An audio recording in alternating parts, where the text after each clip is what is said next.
خطوات منا في أكاديمية الشرطة ولها ترتيبات أخرى وتأتي.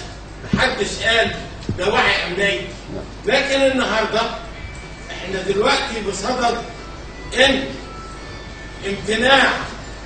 انا مش عايز ادخل في اشخاص بقى وابعد عن القضيه. انا دلوقتي في صدد ان مأمور سجن الترى هو الذي يوقع العقوبه على زميلي المحامي الاستاذ محمد حسن اسماعيل. طب احنا هنبتدي من النهارده. ما انا اقول له انا لسبب بسيط. انا اقول لسعادتك بس السبب، لان حضرتك انا هقول جزئيه واحده. انا كل النهارده الاتهامات الموجهه الي رغم ان ده لا يجوز ان انا موجه الي ان السيده نوال عبد العزيز نور قدمت طلب في 30/10/2006. دون يا استاذ. لا انا هسمع معاك يعني. دون ان هي قدمت طلب. اسمح لي في لحظه. طب بس انا هوقفك بس على حاجه. اول حاجه مساله تدوين اي حوار اللي بالنسبه للدفاع فقط طلبات عشان خاطر هو المتهم مش حاضر، وانت عارف سيادتك ان اي كلام في الموضوع ما ينفعش الا يكون في مواجهه المتهم. فبس انت يعني بس عشان ما تضيعش جهدك هو ما انا بقول سيادتك انت بس ايوه يعني النهارده ايوه ماشي يعني النهارده جناب ايوه اذا كان الغام الحق والتمس الدفاع طلبه التمس بخلاء سبيل المتهم لانتفاء مبررات الحبس الاحتياطي وتعهد باحضاره. نعم لان حضرتك اذا كانت الغايه من الحبس الاحتياطي اذا كانت الغايه من الحبس الاحتياطي سلامه التحقيق وامن الدليل. التحقيقات انتهت. اما امن الدليل فلا يوجد اصلا دليل في الاوراق.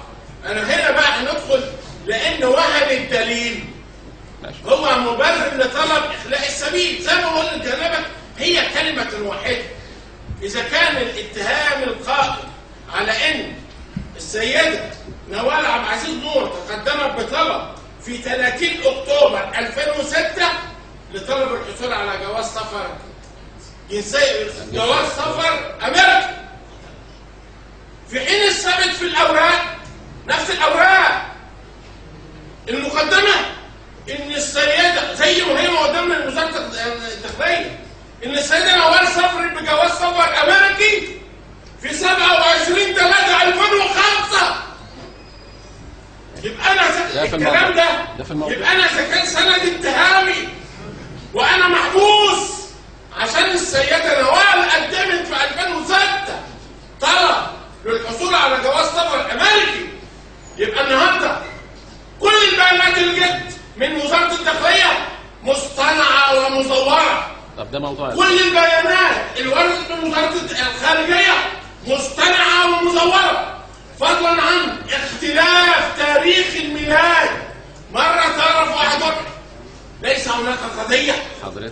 حضرتك النهارده حضرتك انا بوقع عقوبه على زميل ليا بعيد عن هيئه المحكمه الموقره. خلينا في الحبس الاحتياطي. فنناشد هيئه المحكمه الموقره ايوه اخلاء سبيله. لو انا اقصد حاجه بقول لك اتفضل اخلاء سبيله مع تعهدنا بحضور الجلسه. احنا اثبتنا الكلام. مش خايفين